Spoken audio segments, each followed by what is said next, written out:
Good morning. It is time to get up with a beatdown for the ages. The Knicks pitch a perfect Game 6. Wait till you hear what the odds say happen next. Meanwhile, Beantown, what is going on? The Sixers sock it to the Celtics.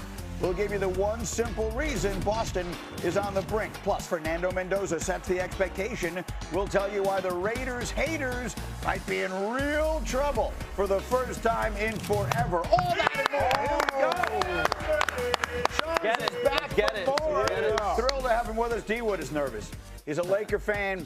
Stay tuned to his plea. He's feeling nervous. We got the football anxiety today, too. I'm all right. I'm all right. Alan Hahn has like one button this morning. We are rolling along today. Look who else is on the squad. Oh, McNutt is up early in Atlanta. The Windman is up super early in L.A. Tannenbaum, Jordan Rogers, let's go. We started in Atlanta last night where the Knicks were looking to deliver a knockout punch, and did they ever?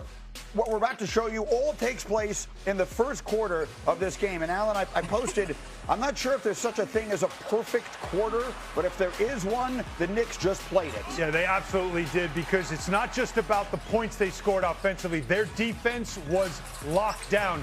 They had them in the torture chamber from start of this game.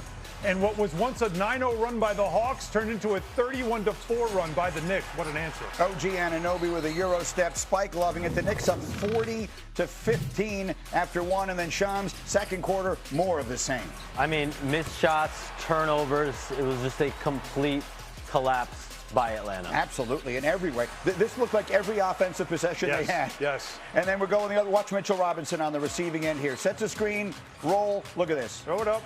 Oh, my goodness.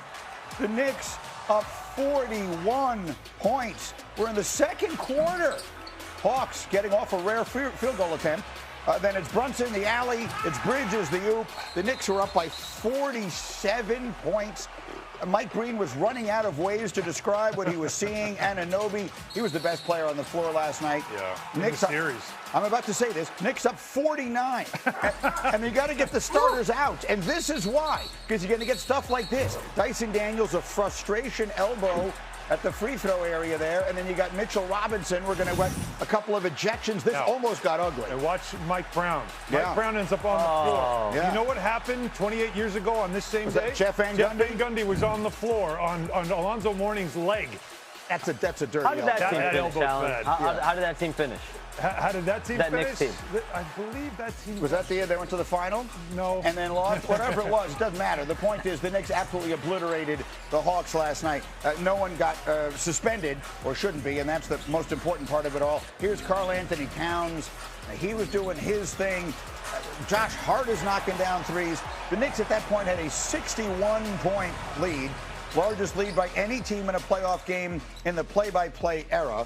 They would wind up winning the game, and here are some numbers to give you a sense of how record-setting this was. They win by 51. That's the largest in team playoff history. It's the third largest in NBA history in a series clincher. They scored a franchise record 140 points. That's the most by any team in a series clinching win on the road since 1994. I could give you all the numbers that come out of the history that was made last night, but it's only a 2-hour show. So let's dive in. Monica McNutt, you were doing the game on the radio. How do you describe what you watched last night? Greeny, I was running out of words. I mean, it was absolutely incredible to behold. I've been in my position for 5 years now. It's been a blast. I have never seen that level of dominance on both sides of the ball, right? And sometimes teams get off to a slow start, and maybe you play around a little bit because it's so comfortable, but the Knicks were so locked in, you could really see where their veteran experience in this moment took over. And Mike Brown said pregame that he had to give the Hawks credit because the way they had played in the series forced everyone to be better and raise their level, coaching staff and players included. But he said this veteran group has raised the bar, and they came out and continued that without question. Windman, how about it? Well, you've heard of a gentleman's sweep. You know, when a favorite wins 4-1 in a playoff series.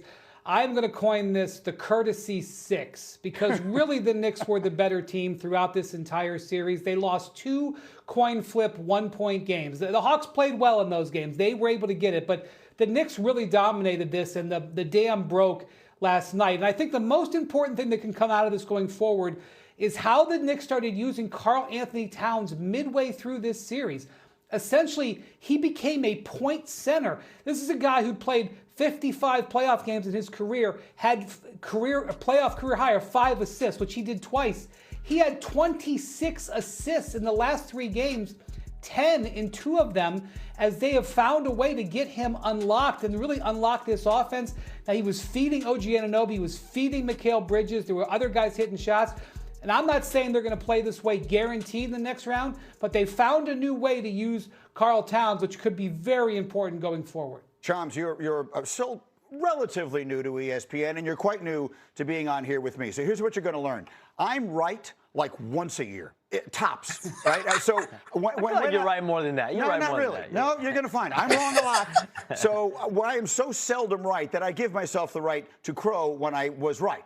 And in this particular case, I told you, coming out, the Knicks have found something. This team that Alan, we were just talking before the air, they have the inexplicable lows sometimes. That's over. Those days are done. They have found it. They have stepped it up into playoff gear. I think this Knicks team is now the team to beat in the Eastern Conference. Greeny, but this is what Leon Rose, that front office, this is what they envisioned with this core. That's why they have not wanted to break. Since they got Mikal Bridges a couple summers ago, they have not wanted to break up this core. You have Jalen Brunson, OG Anunoby, you have Mikal Bridges, obviously Karl Anthony Towns, and then Josh Hart, Mitchell Robinson, other types of role players that they've accumulated over the last couple off seasons.